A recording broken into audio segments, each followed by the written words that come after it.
So good evening dear aspirants. Welcome to the APSSB PYQ class. तो मैं आपका regular basis पे आपका जो APSSB का जीके के अलग अलग सब्जेक्ट्स हैं उनका क्लासेस करवा रहा हूँ, जहाँ पर हम आपसे डिस्कस कर रहे हैं कि APSSB में पिछले साल में कैसे क्वेश्चन आए और उन्हीं से रिलेटेड हम ये भी देखते चल रहे हैं कि आगे किस तरह के क्वेश्चंस आ सकते हैं। तो ये एक रेगुलर एक्सरसाइज है, पैनिक मत करिए कि 50 क्वेश्चन कर लें, 100 क्वेश्चन कर लें, स्मूथली लेके चलिए, क्योंकि यहाँ मैं सिर्फ क्वेश्चन नहीं करा रहा हूँ, उस क्वेश्चन से रिलेटेड आसपास की भी बातें हम लोग डिस्कस करते हुए चल रहे हैं। दूसरा, आपका जैसे मैंने पॉलिटी का पीडीएफ प्रोवाइड कर दिया था, इन द सेम मैनर अभी क्लास के बाद इसका जो पूरा पीडीएफ है 60 प्लस क्वेश्चंस है वो मैं आपको प्रोवाइड कर दूंगा। और भी सब्जेक्ट्स का जो चल रहा था उसको हम कंटिन्यू करेंगे। अभी जैसे जैसे पीवाईक्यूज उसमें एड ऑन होते जा रहे हैं, हम आपका डिस्कस कराते चल रहे हैं। ठीक है, चलिए। तो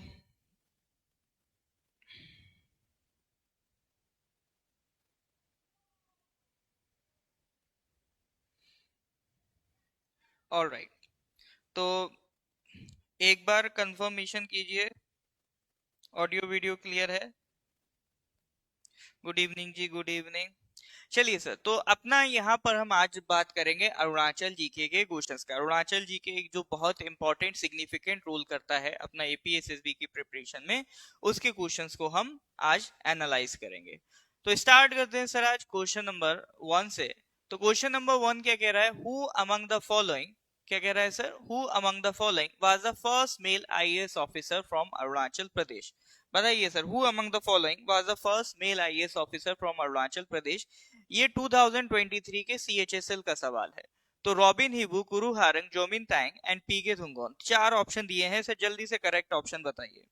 हाँ जी सर, क्या होगा correct answer? Who among the following was the first male IAS officer from Arunachal Pradesh?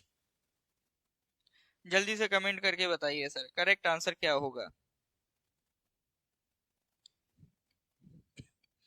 D option है? डी तो नहीं है सर, और बताइए क्या होगा? सी। हाँ जी सर, करेक्ट आंसर की मैं अगर बात करूं तो इट इज जोमिन तांग। ठीक है, तो correct answer is Jomin sir जो है हमारा, वो अपना अरुणाचल के फर्स्ट क्या है? आईएएस ऑफिसर है। ठीक है, अरुणाचल के वो क्या है सर? फर्स्ट आईएएस ऑफिसर है। नेक्स्ट, अगर हम बात करें, जैसे जोमिन तांग सर पे सवाल पूछ लिया है, इसी तरह से और क्या पूछ सकता है sir? First lady IAS officer पूछ सकता है अरुणाचल प्रदेश से। फर्स्ट लेडी आईएएस ऑफिसर तो इंदिरा मालोताना मैम जो है वो आपका फर्स्ट लेडी आईएएस ऑफिसर है अरुणाचल प्रदेश से।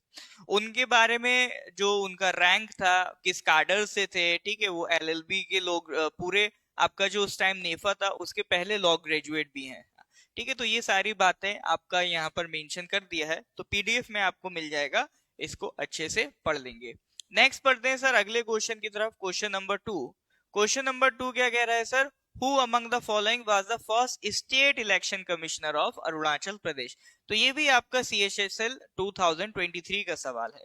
तो लास्ट टू लास्ट ईयर जो आपका सीएचएसएल हुआ था उसमें जो क्वेश्चंस आपका पूछे गए हैं अरुणाचल जीके में, पर्सनालिटी बेस्ड हमें ज्यादा देखने को मिल रहे हैं। जैसे first IAS officer, male IAS officer पे सवाल पूछ लिया, और यहाँ क्या पूछ रहा है? First state election commissioner of Arunachal Pradesh. बताइए सर करेक्ट आंसर क्या होगा? हाँ जी सर, इसका भी करेक्ट आंसर बताइए क्या होगा, जल्दी से।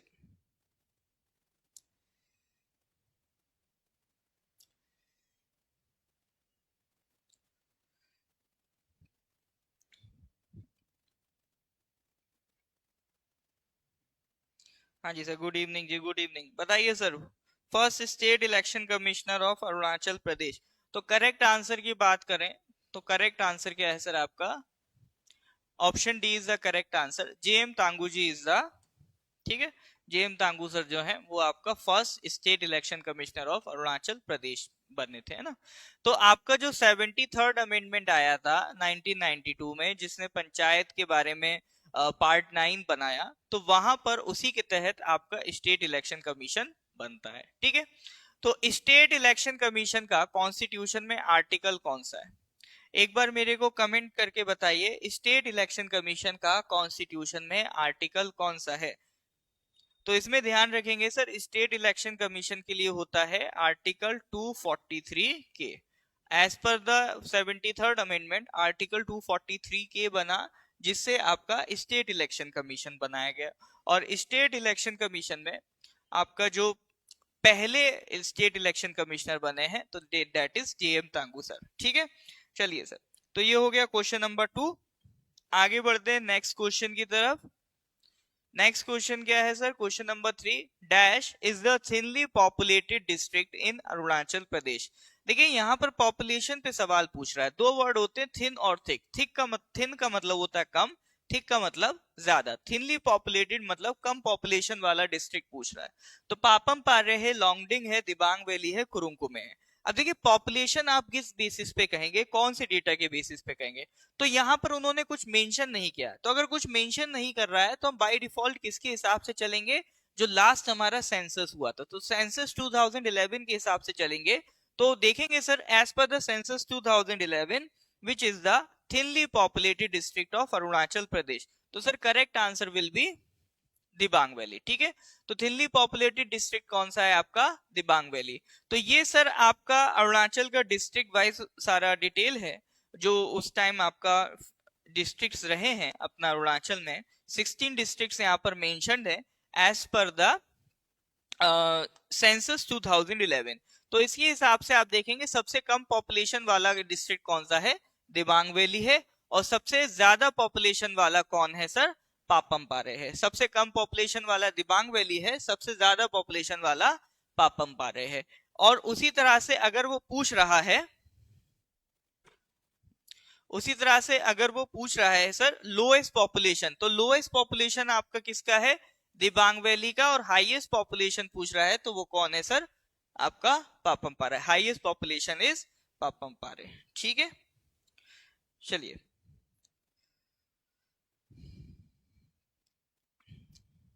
तो नेक्स्ट क्वेश्चन पे आते हैं सर।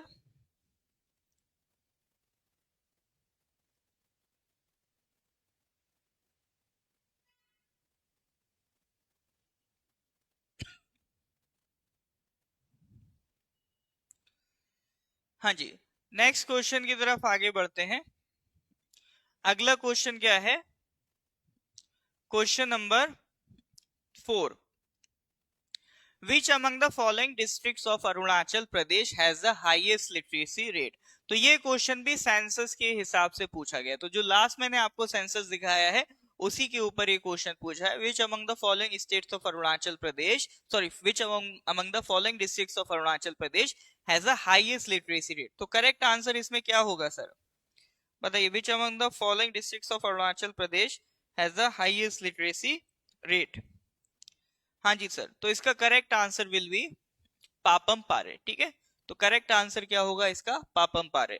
तो ये आपका सर लिटरेसी रेट है 5 टॉप 5 डिस्ट्रिक्ट्स का। तो सबसे ज्यादा हाईएस्ट पापम पारे 79.95, देन लोअर सुबानसरी था 74.35, फिर East Siang, then Lower Dibang Valley, then आपका लोहित। और अगर आपको डिटेल में जानना है तो ये मैंने यहाँ पर जो लिस्ट मेंशन कर रखी है, यहाँ पर सारे ही डिस्ट्रिक्ट्स का आपको पॉपुलेशन मेंशन है, सारे ही डिस्ट्रिक्ट का जो सेक्स रेशियो है वो मेंशन है, और सारे ही डिस्ट्रिक्ट्स का आपको लिटरेसी रेट मेंशन है। उसको आप देख सकते हैं कि किसका हाईएस्ट है, किसका लोएस्ट है। ठीक है, तो इस पे सेंसस पे सवाल ऑलरेडी 2023 का CHSL पूछ चुका है।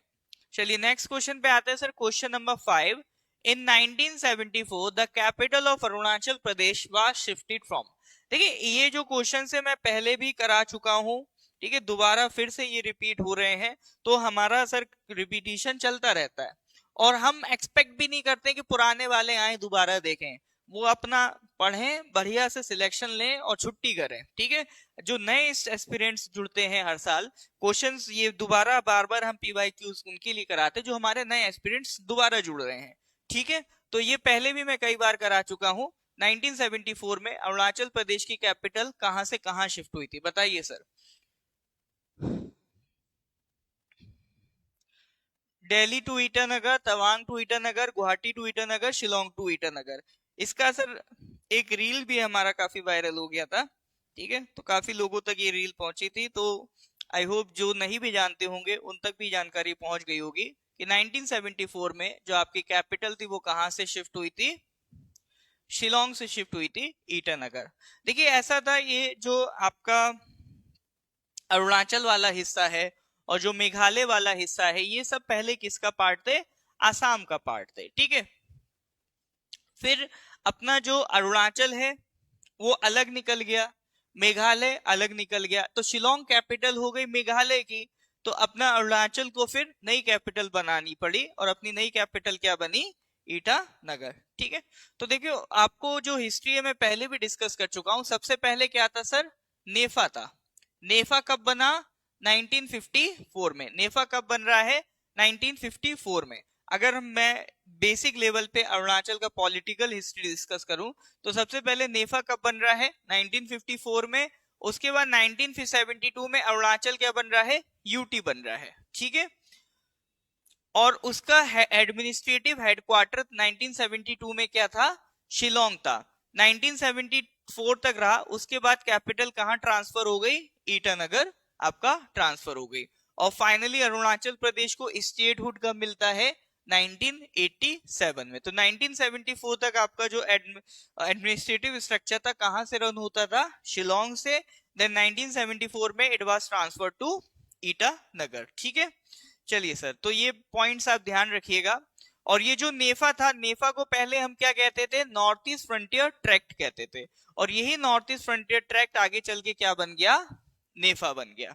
तो इसके लिए कानून बनाया गया था, जो अपना अरुणाचल यूटी बना है तो उसके लिए कानून था North East Areas Reorganisation Act 1971।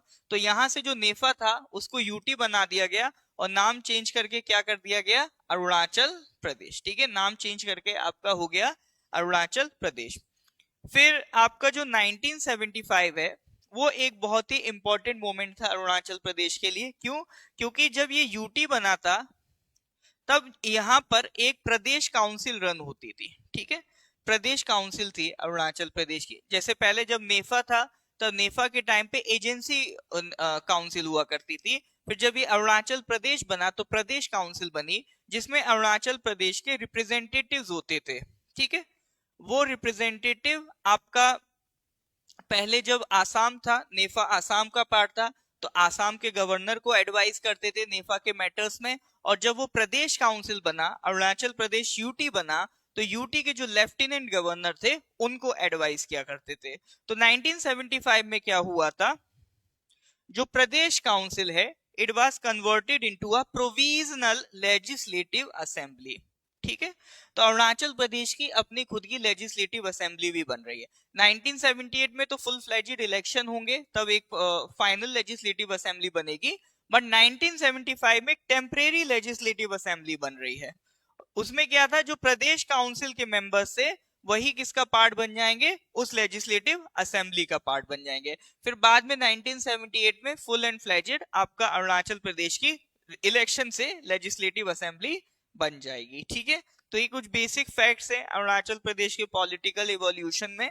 आपका जो अरुणाचल जीके है नॉर्थ ईस्ट पीएससी के यूट्यूब चैनल पे आपको मिल जाएगा, उसमें मैं ऑलरेडी ये सब चीजें कवर करा चुका हूँ, ठीक है। पूरा इससे ज्यादा डिटेल में मैंने वहां पर आपको कवर कराया। चूंकि ये पीवाईक्यू है तो इसीलिए हम पीवाईक्यू के हिसाब से यहाँ पर लिमिटेड आपको जानकारी दे रहे हैं उस टॉपिक से रिलेटेड। बाकी इसको डिटेल में देखना है तो नॉर्थ ईस्ट पीएससी के यूट्यूब चैनल पे आपका अरुणाचल जी के अवेलेबल है। मैंने 3 लेक्चर्स में वो कवर कराया है, उसको जरूर देख लीजिए, ठीक है। Next answer sir question number 6, which among the following passes is present in Dibang Valley of Arunachal Pradesh, Chaukam Pass, Pangsau Pass, Sela Pass या केला पास, कायला पास, बताइए। ये क्वेश्चन भी सर आपका CHSL 2023 में आया था। तो आप देख सकते हो सर CHSL 2023 में कितने सारे क्वेश्चंस अरुणाचल जीके से आए हैं। अच्छा, उस टाइम आपका 50 क्वेश्चंस आया करते थे जीके में, अब तो 25 आते हैं। तो 50 के प्रोपोर्शन में ये क्वेश्चंस पूछे गए हैं। तो बताइए सर, दिबांग वैली में कौन सा माउंटेन पास प्रेजेंट है। हाँ जी सर बताइए, दिबांग वैली में कौन सा माउंटेन पास प्रेजेंट है। हाँ जी, बिल्कुल करेक्ट आंसर इज कायला पास, ठीक है। दिबांग वैली में आपको कौन सा माउंटेन पास देखने को मिल जाएगा, कायला पास। तो यहाँ पर मैप में भी इसको बना रखा है, ठीक है। और उसके साथ साथ एक और पास याद रखिएगा, पांगसो पास। पांगसो पास कहाँ पर है सर? ठीक है, पांगसो पास कहाँ पर है? ये चांगलांग वाले रोड पे, चांगलांग इंडो म्यांमार बॉर्डर पे। जैसे कायला पास तो आपने देख लिया, दिबांग वैली में है, बाकी और जो ऑप्शन में पासेस है उनको भी देख लो। तो आपका जो पांगसो पास है वो कहाँ है सर? चांगलांग, आपका इंडो म्यांमार बॉर्डर पे, ठीक है। तो ये भी पास इंपॉर्टेंट है। अच्छा, उसके अलावा एक और है चौकम पास। तो ये जो चौकम पास है ये भी किधर है आपका?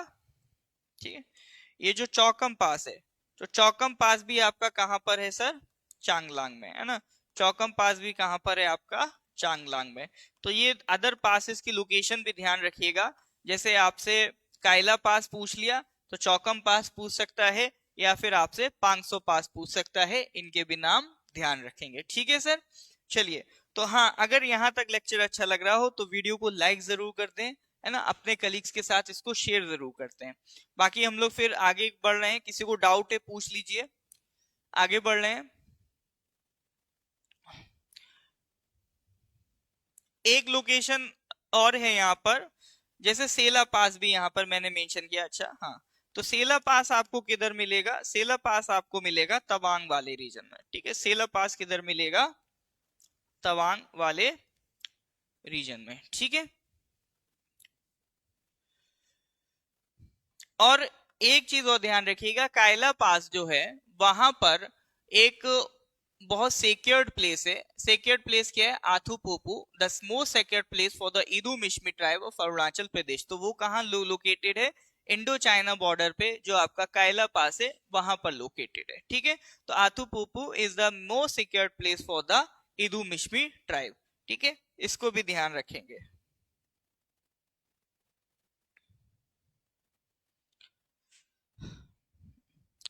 देखिए, पासेस की जो लोकेशन होती है वो ऐसा नहीं है कि जरूरी नहीं एक ही डिस्ट्रिक्ट से पास कर रहा हो, वो अप्रोक्सीमेटली जिस डिस्ट्रिक्ट के आसपास से निकल रहा है, कई बार एक पास एक से ज्यादा डिस्ट्रिक्ट से भी गुजर सकता है, ठीक है। तो उसको भी कंसीडर करना पड़ेगा, ठीक है। कर लीजिए। Next question number 7, Siang river of Arunachal Pradesh is called as dash in Tibet. बताइए सर। ये तो सर बहुत ही आसान सवाल है, ठीक है। ये भी देख लो, आपका ये भी सीएचएसएल में पूछा है। अरुणाचल में सियांग किसको कहते हैं? तो सियांग कहते हैं सर यारलुंग सांगपो को। ये यारलुंग सांगपो कहाँ से आ रही है सर? तिब्बत वाले रीजन से आ रही है, राइट। ये आपका यहाँ से तिब्बत वाले रीजन से एक रिवर ओरिजिनेट हो रही है जिसका नाम है यारलुंग सांगपो। और ये कौन सा ग्लेशियर है? यहाँ पर चेमा युंगडुंग ग्लेशियर हम कहते हैं, ठीक है। तो यहाँ पर आपका चेमा युंगडुंग ग्लेशियर है। तो यहां से आपका जो रिवर निकल रही है दैट इज यारलुंग सांगपो। ये आपका ट्रेवल कर रही है इधर तिब्बत से अरुणाचल की तरफ। तो यहाँ पर इसको एक माउंटेन पास भी मिलता है। इस माउंटेन पास का नेम क्या है सर? इस माउंटेन पास का नेम है नामचा बरवा, ठीक है। तो यहाँ पर एक माउंटेन सॉरी पीक है नामचा बरवा। तो इस नामचा बरवा से क्या होगा? ये रिवर यहाँ से बेंड हो जाएगी और बेंड होके इधर अरुणाचल से आसाम निकल जाएगी। तो जब ये अरुणाचल वाले रीजन में आती है तो इसका नाम क्या हो जाता है? नामसाई हो सॉरी सियांग हो जाता है, ठीक है। इसका नाम क्या हो जाएगा? सियांग हो जाएगा। चलिए, यहां तक कोई डाउट है तो बताइए, क्लियर है तो गिव मी थम्स अप।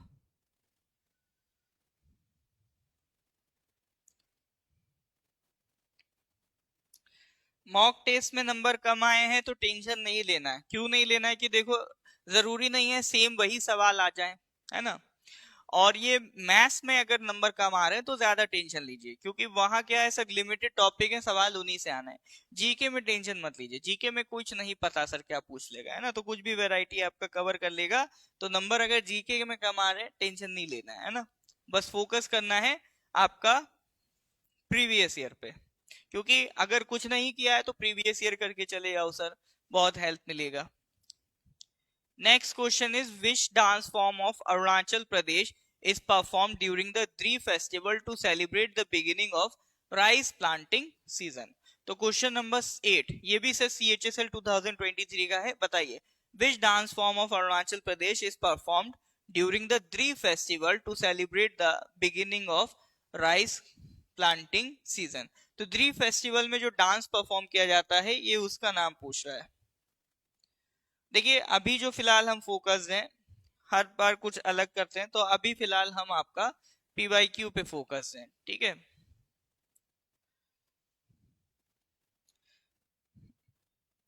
बताइए sir, which dance form of Arunachal Pradesh is perform during the,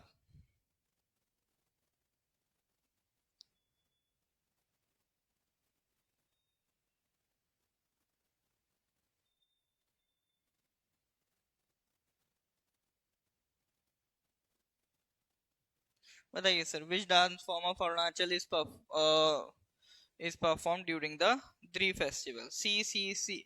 बहुत बढ़िया, वेरी मच कॉन्फिडेंट। लेकिन एक ही नंबर मिलेगा, नंबर उतना ही मिलेगा, 4 बार ऑप्शन लगा दो कोई मतलब नहीं, 2 ही नंबर मिलेगा, ठीक है। तो करेक्ट आंसर इज सी। क्या नाम है सर? दामिंदा, ठीक है। चलिए, तो नेक्स्ट क्वेश्चन पे आते हैं सर। अच्छा, ये कब सेलिब्रेट होता है? On the 5th of July, on the 5th of July. और ये कौन सी ट्राइब का फेस्टिवल है? आप पता नहीं ट्राइब का। नेक्स्ट आते हैं सर क्वेश्चन नंबर 9 पर। Which district of Arunachal Pradesh shares is boundaries with Tibet and Bhutan? बताइए सर, क्वेश्चन नंबर 9 का correct answer, which district of Arunachal Pradesh shares its boundaries with Tibet and Bhutan? Tawang, Papumpare, Longding या तिरप? ये भी CHSL 2023 का है। लगभग 10 के करीब क्वेश्चन आए थे सर, काफी हैवी अमाउंट आया था 2023 के CHSL में अरुणाचल जीके का।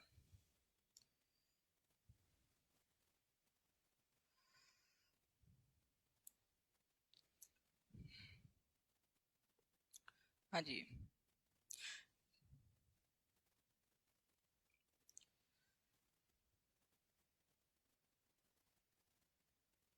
बताइए sir, question number 9, which district of Arunachal Pradesh shares is boundary with Tibet and Bhutan? तो करेक्ट आंसर इज तवांग, ठीक है। तो ये आप मैप देख सकते हो, तिब्बत और भूटान के साथ बाउंड्री कौन शेयर कर रहा है इधर, है ना। तो इधर अगर आप नोटिस करोगे तो ये अपना क्या है? तवांग है ना। इधर साइड आप जाओगे तो तिब्बत वाला रीजन है, इधर साइड आप जाओगे तो भूटान वाला रीजन है। ऐसे भी सवाल बना सकता है, अरुणाचल का ईस्टर्न मोस्ट डिस्ट्रिक्ट कौन सा है? तो वो हमारा अंजो में आता है। और अगर पूछ ले अरुणाचल का वेस्टर्न मोस्ट डिस्ट्रिक्ट कौन सा है, तो वेस्टर्न मोस्ट डिस्ट्रिक्ट भी क्या हो जाएगा सर? आपका तवांग हो जाएगा, ठीक है, राइट। नेक्स्ट बढ़ते हैं सर अगले क्वेश्चन की तरफ। Question number 10, dash is the biggest sanctuary in Arunachal Pradesh in terms of area? बताइए sir, dash is the biggest sanctuary, Rohtang Pass Tawang में कहां से आ गया? क्या बोल रहे हैं आप?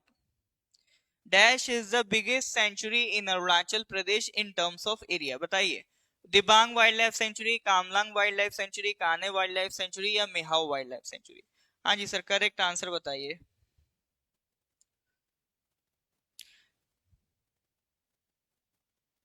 रिको पुण्य जी, आपको इस क्वेश्चन का जवाब सुनने के लिए मेरे प्रीवियस लेक्चर्स देखने पड़ेंगे, मैं उनमें भी ये बात बार बार रिपीट कर चुका हूं, है ना। तो dash is the biggest sanctuary in Arunachal Pradesh in terms of area? तो correct answer is Dibang wildlife century.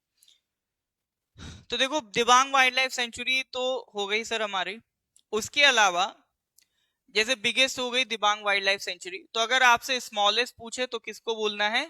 कान्हे wildlife sanctuary. Total Arunachal Pradesh में टाइगर रिजर्व कितने हैं? 3। नेशनल पार्क कितने हैं? 2। तो मेरे को नाम वो मैं ही बता देता हूँ, नामदफा एंड मॉलिंग, ठीक है। तो अरुणाचल में नेशनल पार्क कितने हैं? Namdapha and Mouling, 2 national park हैं, 3 टाइगर रिजर्व हैं। और बायोस्फीयर रिजर्व कितना है सर? 1, दिहांग दिबांग बायोस्फीयर रिजर्व, ठीक है। जीआई टैग ये तो अपडेट हो गया है, और भी प्रोडक्ट्स को जीआई टैग मिला है, वो आपको अरुणाचल जीके वाली पीडीएफ में अपडेटेड मिल जाएगा। तो ये आपका एनवायरनमेंट से रिलेटेड पॉइंट्स हैं कि बिगेस्ट वाइल्ड लाइफ सेंचुरी तो ऑलरेडी पूछ चुका है, तो यहाँ पर मैंने स्मॉलेस्ट मेंशन कर दी, यहाँ पर मैंने टोटल टाइगर रिजर्व मेंशन कर दिए, और यहाँ पर मैंने आपका नेशनल पार्क्स मेंशन कर दिए, ठीक है सर। चलिए नेक्स्ट क्वेश्चन पे आते हैं।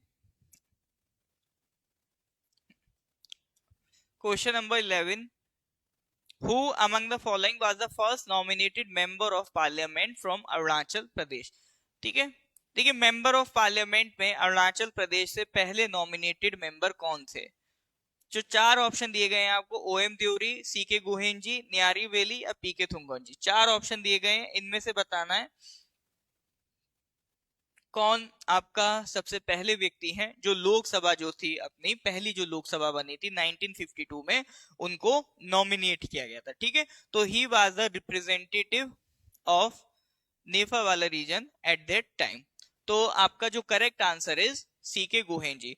तो लोकसभा में जाने वाले पहले मेंबर कौन है अपने अरुणाचल प्रदेश से, दैट वाज सी के गुहेन जी। तो 1952 में उनको नॉमिनेट किया गया था as the first member of parliament, जो पूरा जो नेफा वाला रीजन है उसको क्या कर रहे थे, रिप्रेजेंट कर रहे थे। ठीक है, और 1957 में उनको फिर से रीनोमिनेट किया गया था फॉर द सेकंड टर्म।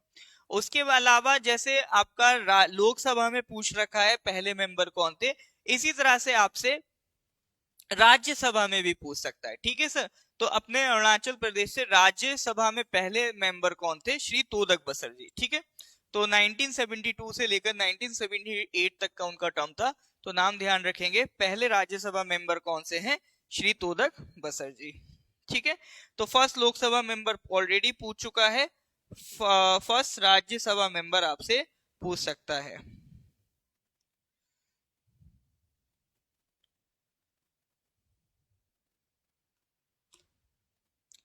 चलिए नेक्स्ट क्वेश्चन पे आते हैं, क्वेश्चन नंबर 12।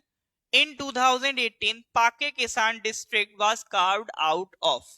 बताइए सर, 2018 में आपका पाके किसान डिस्ट्रिक्ट बना है, किससे निकल के बना है? तो अभी आप ये देखोगे ये आपके सीजीएल के क्वेश्चन स्टार्ट हो गए हैं।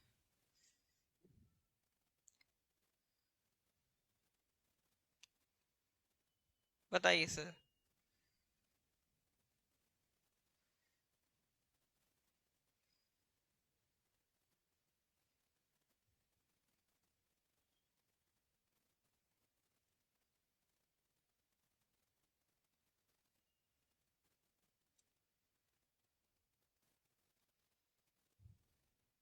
हाँ सर, करेक्ट आंसर क्या होगा, ईस्ट कामेंग। पाके डिस्ट्रिक्ट कौन से डिस्ट्रिक्ट से निकला है, ईस्ट कामेंग से।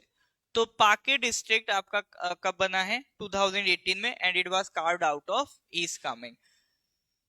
तो ईस्ट कामेंग का जो सदर्न मोस्ट पोर्शन था उससे अलग होके आपका क्या बनता है, पाके डिस्ट्रिक्ट बनता है। ठीक है, और इसके हेडक्वार्टर्स कहाँ है, लेमी। इसका हेडक्वार्टर कहाँ है सर, आपका लेमी में है। ठीक है, तो 30 अगस्त 2018 में 3 नए डिस्ट्रिक्ट्स बने थे। एक आपका पाके केसांग बना था जो ईस्ट कामेंग से अलग होके बना था, एक आपका लेपराडा बना था जो लोअर सियांग डिस्ट्रिक्ट से अलग होके बना था, एक आपका शियोमी बना था जो वेस्ट सियांग डिस्ट्रिक्ट से अलग होके बना था। 2018 में आपका टोटल 3 डिस्ट्रिक्ट्स क्रिएट हुए हैं। ठीक है सर, इनका नाम ध्यान रखिएगा। नेक्स्ट क्वेश्चन पे आता है, क्वेश्चन नंबर 13। तो ये आपका मैप भी अटैच्ड है, यहाँ के हिसाब से भी आप देख सकते हैं कि पाके केसांग का लोकेशन कहाँ पर है, उसके अकॉर्डिंगली और आपको ये समझने में हेल्प देगा। नेक्स्ट क्वेश्चन पे आता है, क्वेश्चन नंबर 13। आपको 3 फेस्टिवल्स दिए गए हैं, लोसार सॉरी 4 फेस्टिवल्स दिए गए हैं, Losar, Solung, Dree and Chaloloku are the main festivals of which of the following state. तो इससे आसान सवाल क्या बनाएगा सर, इससे आसान क्या पूछेगा? ठीक है, तो इसमें मैं क्या आपको टाइम दूं, ये तो सर पता ही है सर, ये किसके फेस्टिवल है, अरुणाचल प्रदेश के। तो यहाँ पर मैंने मेंशन कर दिया है, जैसे सोलुंग फेस्टिवल आदि ट्राइब का है, लोसार फेस्टिवल मोनपर ट्राइब, द्री फेस्टिवल आपका आपातानी ट्राइब, और शालुलुकु फेस्टिवल कौन है आपका, नोक्ते ट्राइब है उनका है। तो इससे आसान सवाल नहीं बन सकता सर। ठीक है, तो इसको भी ध्यान रखना है। नेक्स्ट आते हैं question number 14। Namdapha national park of Arunachal Pradesh is a dash reserve.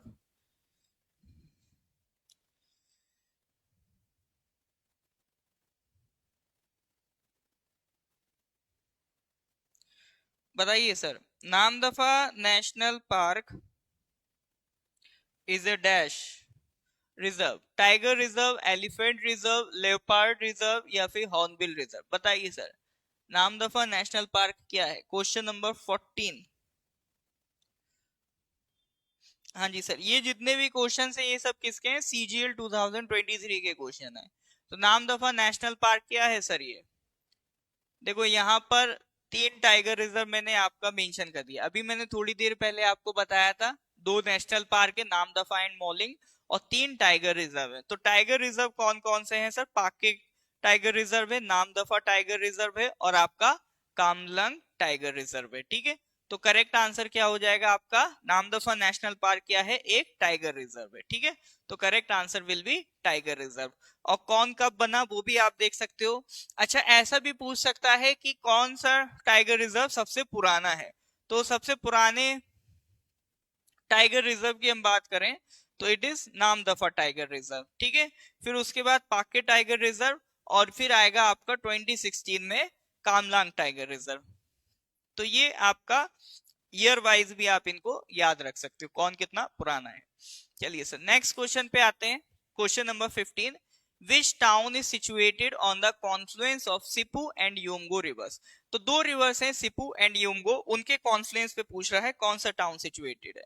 ये थोड़ा सा टफ क्वेश्चन था आपका सीजीएल का। ठीक है,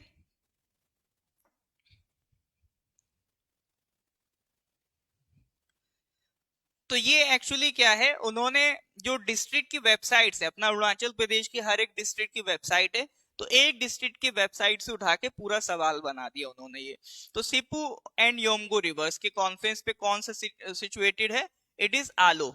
आलो is situated at the confluence of river Sipu and Yomgo. तो ये जो अपना आलो जो पूरा रीजन है वहां की जो वेबसाइट है उसका स्क्रीनशॉट मैंने इसीलिए लगाया ताकि आपको पता चले। वो कई बार क्या करता है, जो डिस्ट्रिक्ट की वेबसाइट है उससे कोई पॉइंट उठा के उस पर भी सवाल बना देगा। तो कोशिश करिए सारी डिस्ट्रिक्ट से वेबसाइट पर आप जाके एक बार देख लें कि क्या क्या इंपॉर्टेंट पॉइंट्स बन सकते हैं। ठीक है सर, बाकी पॉलिटी भी चल ही रहा था, चलता रहेगा, है ना। चेंज कर करके टॉपिक्स हम पढ़ते रहेंगे। सिर्फ पॉलिटी पढ़ाएंगे तो किसी कोई बोलेगा सर पॉलिटी ही पढ़ा के रह गए, और भी टॉपिक्स आते हैं ना। तो मल्टीपल टॉपिक्स आपके चल रहे हैं, जैसे हिस्ट्री भी कराया गया आपको, जनरल साइंस कराया गया, मैंने पॉलिटी भी कराया है, अरुणाचल जी के भी चल रहा है ना, ज्योग्राफी भी होगा। तो सारे सब्जेक्ट का थोड़ा थोड़ा चखेंगे मामला, है ना। तो अपना जब तक एग्जाम नहीं हो जाता ये क्लास आपका चलती रहेगी। ठीक है सर, तो चलिए आज हम 15 क्वेश्चंस ही रखेंगे आपका। फिर अभी मैथ्स का भी क्लास होगा, तो मैं आपको थोड़ा सा टाइम दे रहा हूँ। मैथ्स का क्लास को अभी रेडी रखिए, है ना। ये क्वेश्चंस का रिवीजन रखिए, कुछ टाइम में मैं इसका पीडीएफ भी डाल दूंगा। 60+ क्वेश्चन से बहुत हेल्प करेंगे आपको वो प्रिपरेशन में। ठीक है सर, पीडीएफ इसका टेलीग्राम चैनल पे अवेलेबल हो जाएगा नॉर्थ ईस्ट पीएससी के, वहां से आप उसको डाउनलोड कर सकते हैं। चलिए सर, रिवीजन अपना मेंटेन करिए और होप मत छोड़िए। जैसा भी है, होप अगर छोड़ देंगे तो जितना कर सकते हैं उतना भी नहीं कर पाएंगे। ठीक है, इसलिए स्ट्रेस नहीं लेना, अब जो होगा सो होगा। प्रिपरेशन अच्छी तो रिवीजन मेंटेन करिए, प्रिपरेशन अच्छी नहीं है तो पीवाईक्यूज ज्यादा से ज्यादा लगाइए और इंपॉर्टेंट टॉपिक्स को हाईलाइट करके पढ़िए। ठीक है, चलिए फिर मिलते हैं सर अगली क्लास में। लेक्चर अच्छा लगा हो तो इसको लाइक और शेयर जरूर कर दें। ठीक है sir, thank you very much.